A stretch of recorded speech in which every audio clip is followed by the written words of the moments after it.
capa intermedia, una capa granular intermedia entre subrasante y la losa de hormigón. Y lógicamente, las características tecnológicas del hormigón. Las dos primeras, que son las variaciones de la temperatura y humedad, o sea, las acciones hidrotérmicas y también las cargas, son tal vez las más importantes, que son las que influyen en el comportamiento del pavimento en la primera edad de la vida. En cambio, la subrasante y las características del hormigón influyen más que nada durante la vida de servicio. Vamos a ver ahora el tema de las acciones hidrotérmicas.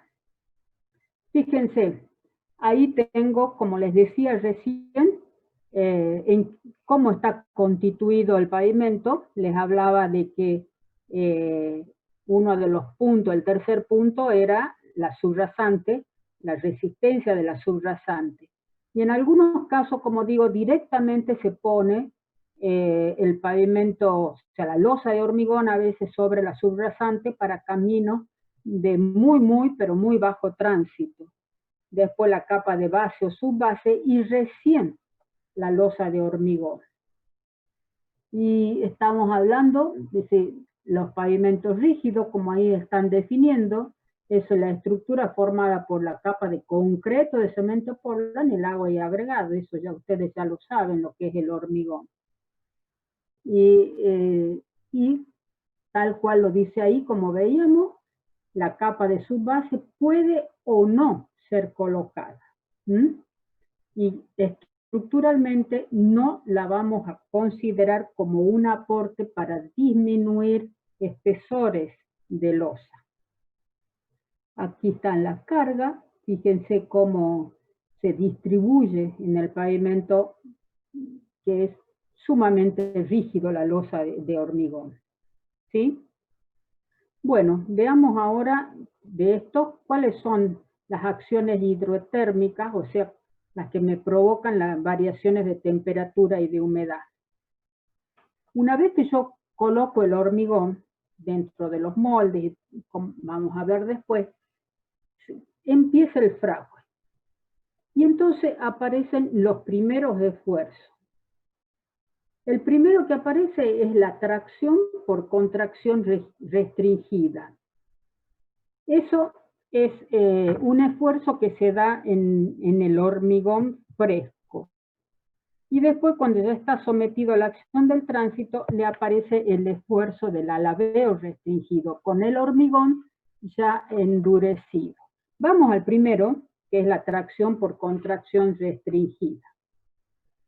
Bueno, ¿qué pasa? Cuando entra en contacto el cemento Portland con el agua, empieza ya el fenómeno del fragüe. Entonces, ese hormigón tiende a ocupar menor espacio porque tengo esa evaporación que se debe al fragüe, a la pérdida de agua por el fragüe en sí. Y como digo, cuando entran en contacto el cemento Portland y el agua, hay una reacción química que es la misma hidratación del cemento Portland. Y esa hidratación hace que se produzca un gel. El gel, agua, cemento Portland, tiene las características de que su volumen es menor a la suma de los volúmenes individuales del agua y del cemento Portland. Entonces, ahí ya tengo dos causas de por qué tengo disminución de volumen. Una, porque se evapora el agua, porque entra en el proceso de fragüe, y después porque tengo una disminución de volumen al formarse el gel. Esa hidratación del cemento es una reacción exotérmica. La temperatura del hormigón se eleva y alcanza un valor máximo de temperatura alrededor de las 10 horas desde que comienza el fragüe. 10 horas. Y a partir de ese momento comienza a bajar la temperatura.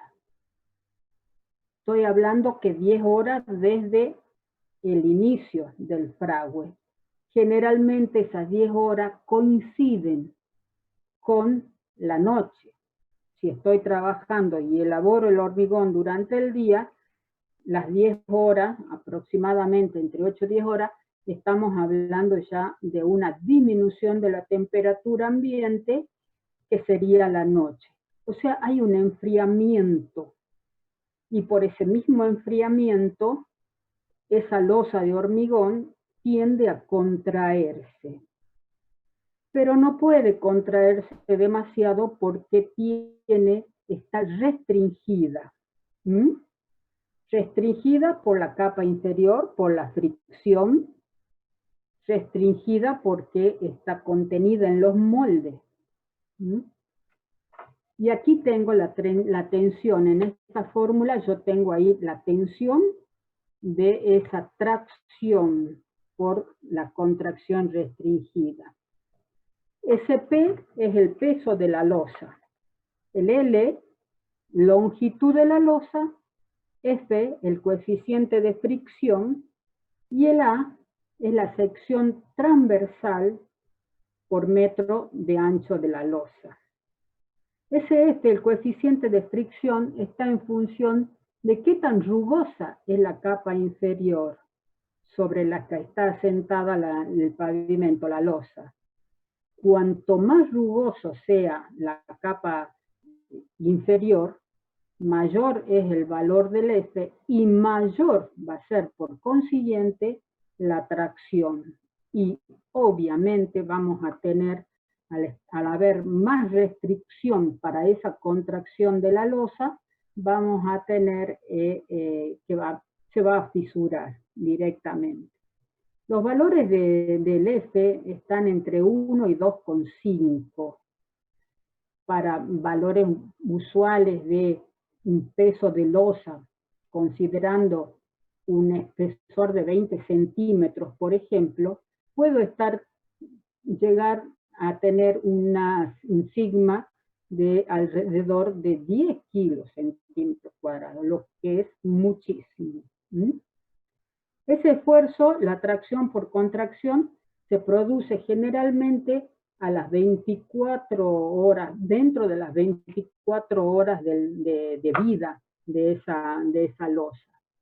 Entonces yo tengo, como digo, se contrae y empieza la fisuración. Tengo que controlar esa fisuración de alguna manera, y para eso es que se hacen las juntas del pavimento de hormigón. Y esas fisuras, esas juntas se hacen más o menos cada 18 metros. Fíjense en esta misma fórmula que tengo acá. Peso de losa tendría yo para un espesor determinado, podría decir que es el común de los pavimentos. El peso del hormigón es prácticamente igual en todos los casos. La longitud, un diseño de juntas me va a dar la longitud de la losa, y los valores de F va a ser particular para cada caso. Pero esa contracción no es fija, porque va a estar, como digo, en función de la lisura o del grado de terminación de la base estabilizada. Entonces, las fisuras, al no tener una contracción homogénea, las fisuras no son todas a la misma, con la misma separación. Así que tengo que estar atento con eso. Bueno, después de estas primeras 24 horas de vida de la losa, donde se producen este tipo de tensiones, ya entramos a las variaciones de temperatura entre el día y la noche, y las variaciones de humedad entre el día y la noche. me provoca, como ven ustedes en la figura, en la parte superior izquierda, cómo tiende a hacerse la losa durante el día y durante la noche. Fíjense cómo se comba hacia arriba por efecto de la temperatura durante el día y al revés durante la noche. Y situación inversa, cuando tengo tiempo húmedo o tiempo seco, que puede ser en coincidencia con el día y la noche, las acciones son al revés. Más humedad durante la noche y menos humedad por presencia del sol y del calor durante el día. Y ese es el alabeo en estas losas. Las tensiones debido a la carga, fíjense, de acuerdo a los espesores en la parte de abajo, con un alabeo higrotérmico por humedad. Entonces tengo que hacer también un buen diseño de junta. La losa, arriba a la derecha, ven cómo tiende a combarse y a separarse de la capa inferior. Pero no puede por la fricción. Entonces, quiere combarse, pero no puede. Y esas tensiones son las que me provocan también otras fisuras, que son las debidas, como digo, a este juego de tensiones de tracción y compresión durante el día, durante la noche. Las tensiones que se producen por las variaciones de temperatura, por el delta de temperatura noche y día, son bastante mayores que las que se producen por el delta de humedad. Se contrarrestan, porque como digo, a mayor temperatura, menor humedad.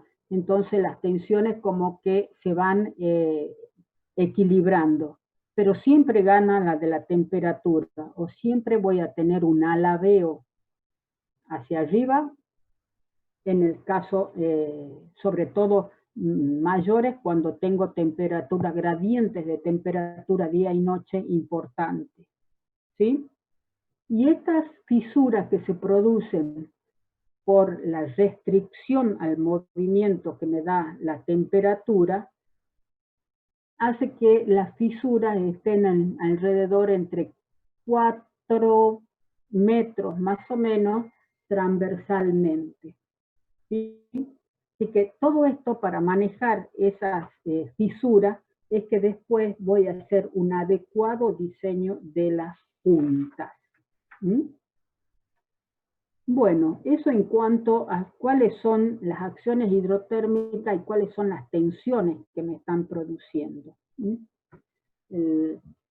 Vamos al otro punto que sería el punto 2, que son las acciones de las cargas. Las cargas, los vehículos cargados, camiones básicamente con mucha carga, son los que producen las mayores tensiones en el pavimento. Y todas son tensiones de flexión. Son losas y están sometidas a la flexión. Los estudios han demostrado que de acuerdo a dónde tengo la incidencia de la carga, por ejemplo, en la parte de arriba, ustedes ven que en el borde entre la banquina y una de las juntas transversales, esa es la posición más crítica, la que mayor incide en las losas de hormigón. Después le sigue la de la carga justo en el borde libre, justo en la unión entre la losa y la banquina, pero ya en la mitad de la longitud de la losa. Y la más favorable, por supuesto, es la de el centro de la calzada, o sea, la que está más alejada de las banquinas. ¿Sí? Y van a ver después, cuando hagamos diseño de junta, cómo manejamos estas posiciones de carga. ¿Mm? Lógicamente que cuando yo sobrepaso el valor del módulo de rotura del hormigón, en cualquiera de los casos, la losa se va a romper, por supuesto. Bueno, hagamos ahora un repasito de las fórmulas de cálculo, cómo han nacido. Los primeros investigadores, Goldberg y Older, suponían una carga puntual en la esquina, tal cual está puesta ahí. Como recién decíamos, el punto más crítico es la unión de una junta transversal con la banquina. Si justo en ese punto yo aplico una carga, al principio de estos estudios era una carga puntual. Y si consideraba a estos investigadores de que no tenía ningún apoyo. O sea, como que la losa, al no tener un sustento, esa esquina estaba en voladizo. Aplico la carga, una carga P, me produce un momento separado una distancia X del punto de apoyo, y el momento en esa línea AB, ¿sí? El momento va a ser el P por X, y con la tensión de flexión del hormigón, calculando directamente tengo el M sobre W, hago las operaciones, eso es muy fácil de hacer, y tenía que el sigma de la flexión iba a ser 3 veces la carga P dividido en H al cuadrado, donde ahí están puestas las referencias, ¿no? H, el espesor de la losa. Profesora, Sí. ¿y de qué depende la distancia X o P? Que una define a la otra, digamos, pero ¿de dónde salen? Sí, va a depender, ese plano, digamos, del momento va a depender del espesor de la losa. Básicamente del espesor de la losa, de la calidad del hormigón y del espesor que tenga la losa. Se va a producir que X sea más o menos grande, digamos así. ¿Sí? Bien, gracias. Y con esta formulita que está ahí abajo, sigma igual a 3P sobre H cuadrado, empezaron a dimensionar. Pero al medir tensiones veían que eran muy elevadas y por supuesto daba espesores grandísimos, porque estaba considerando las peores condiciones, que era una carga puntual en una losa sin nada de apoyo, de manera que era, como digo, muy improbable que se produzca. Después viene Westergaard y ya la carga la aplica en una impronta, en el mismo lugar, una carga P igual que la otra, pero ya distribuida en una impronta. Y ya considera que la capa de abajo, la subrasante, contribuía al funcionamiento de la losa. Entonces ya la ecuación anterior ya es 3P sobre H cuadrado, 1 menos, o sea, le resto toda la influencia, o sea, todo el apoyo que me da la subrasante. Ahí hay un término, un denominador donde L es el radio de rigidez relativa, que es función de cuál es la resistencia de esa subrasante. Lo mismo, siguen determinando o midiendo tensiones, no era muy adecuado esto, hasta que viene Piquet, que es un poco lo que estamos utilizando hoy en día, y estudió situaciones de la losa, como por ejemplo un apoyo total de la losa, subrasante con apoyo completo. Estudió la misma posición que estudiaban los anteriores, o sea, sin apoyo en la esquina, que vamos a ver que es una situación muy común, cuando falta el mantenimiento de un pavimento rígido, se queda a veces sin apoyo a la par de las juntas transversales.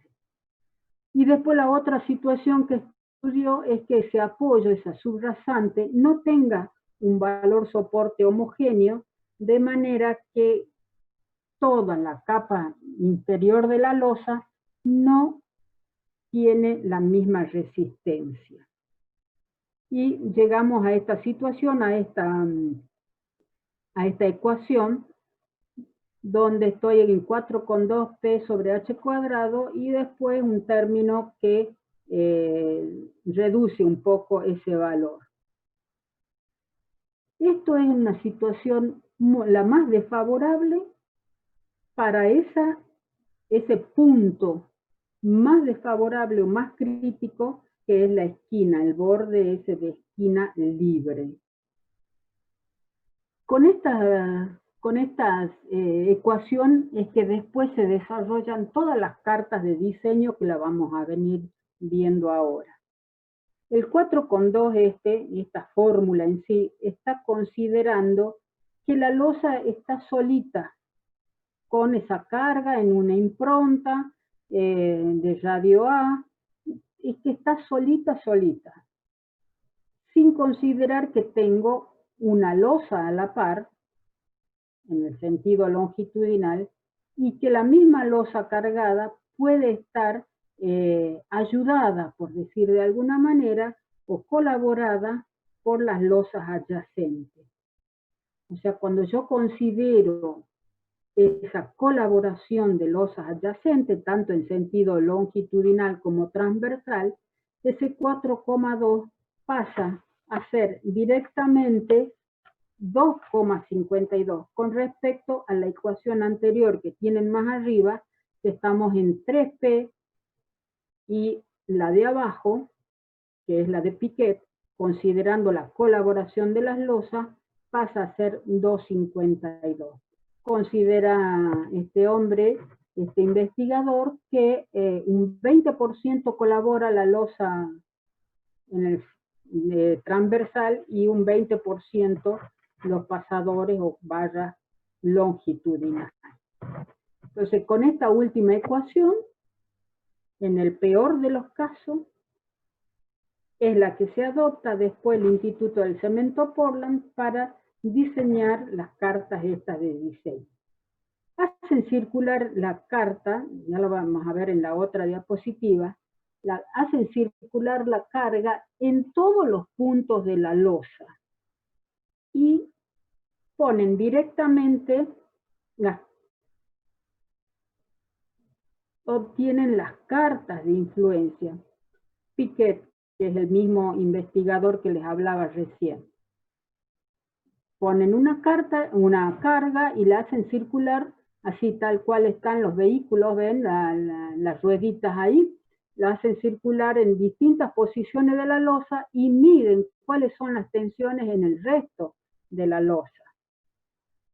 Conclusión que sacan, cuáles son las posiciones más o menos comprometidas o las que más influyen. La 1 es la primera que tengo acá, que es en el centro de la losa, justo en una junta transversal. La 2, que es la que está el vehículo apoyado en el borde con la banquina. Y la 3, que es la más cómoda y favorable, justo en el centro de la losa. O sea que no está a la par de ningún borde. Ahora vemos, en la próxima vamos a estar viendo, son 3 posiciones de vehículo que no siempre se dan. Fíjense cómo se ubica un vehículo. Cuando ustedes circulan, nunca van en el borde. Acá en el dibujo anterior, ¿cuál es la frecuencia? ¿Por dónde circulan las ruedas de los vehículos? Aquí tengo como un histograma directamente.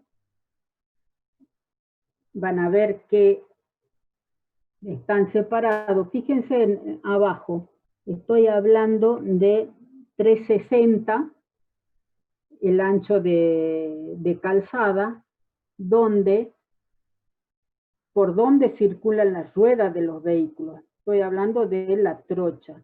Borde de pavimento, 0 metros, nadie circula por ahí. La frecuencia se está dando más o menos a los 60, 70 centímetros del borde, que es lo usual que psicológicamente circulan los vehículos, ¿sí?